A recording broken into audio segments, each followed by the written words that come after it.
आजच डाउनलोड करा आणि तुमच्या आवडत्या मालिकांचा आनंद लुटा। सगळ्याची परतफेड करावं लागेल तुला। तुझ्या घरादारावरून नांगर फिरवल्याशिवाय शेवटचा श्वास घेणार नाही आम्ही। डॅडी, जगणं मरणं आपल्या हातात नसतं हो। आपण फक्त आपल्या वाटेला आलेलं भोग भोगत राहायचं। सध्या तुमच्या वाट्याला तुरुंगाचं भोग आहे। चला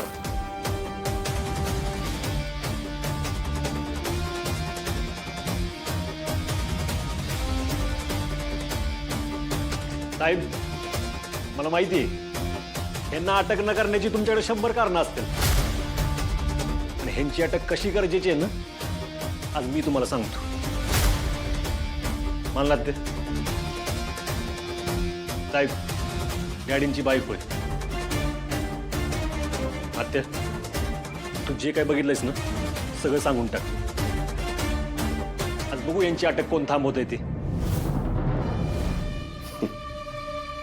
अजून काय वय नाही झालं तुझे, लय आयुष्य पडले।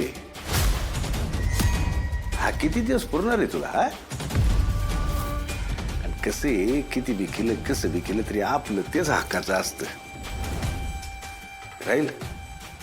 पण जे काय बी करशील ते विचार करून कर म्हणजे झालं।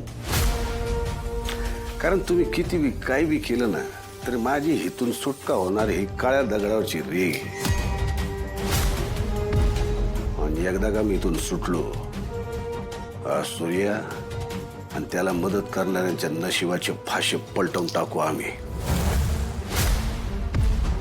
छोटी आहे, यांच्या धमक्यांना अजिबात घाबरू नकोस। अगं आम्ही आहोत ना तुझ्या पाठीशी, तू फक्त बोल। आत्या, हे बघ, आता घाबरून चालणार नाही। एक गाव 100 तुकडं झालंच पाहिजेत। वय आज तुकडा पडणारच। साहेब, तुम्ही माझा जबाब लिहून घ्या। ह्या माणसानं त्याची पहिली बायको शालन निंबाळकर यांचा खून केलाय। माझ्या समोर त्यासनी दरीत ढकलून दिले। मी तेव्हा तिथंच होती आणि ही समद माझ्या डोळ्यामोर घडले। मी स्वतः साक्षीदार आहे या समद्याची। साहेब, लिहिताय ना? येऊ मदतीला। ए सावंत,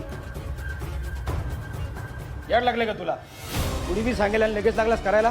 हा